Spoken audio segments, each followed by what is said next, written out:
हम उनसे कहते हैं कि यदि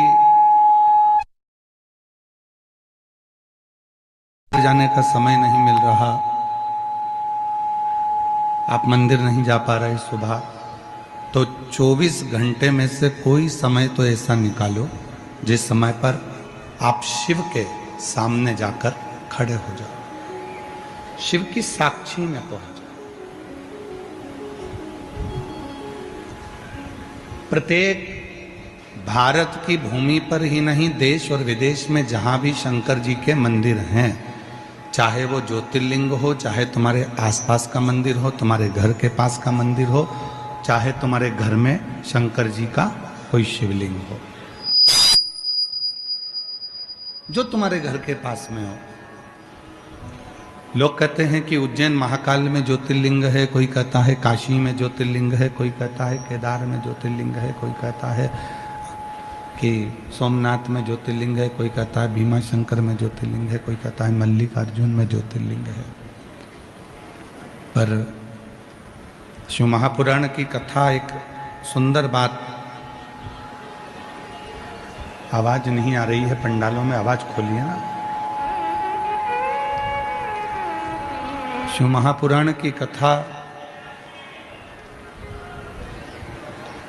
भगवान शंकर की कथा वर्णन करती है कि केवल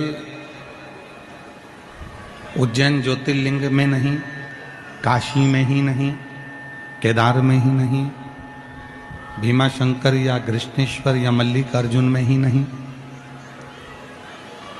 शिव महापुराण की कथा कहती है कि शिव भगवान शंकर का शिवलिंग तुम्हारे घर के पास में भी अगर किसी मंदिर में है, और तुम्हारे घर के अंदर भी यदि कोई शिवलिंग विराजमान है, तो ये समझ लेना कि वो 12 ज्योतिर्लिंग के रूप में ही विराजमान है।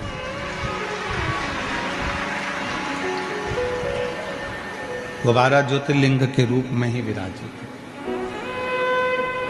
शिवलिंग मतलब शिव की एक ज्योति।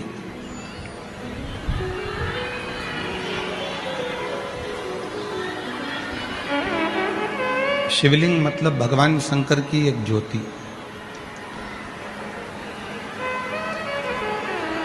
और वो ज्योति भगवान शंकर की वो ज्योति जो जीव को एक ऊर्जा, एक प्रकाश देती है।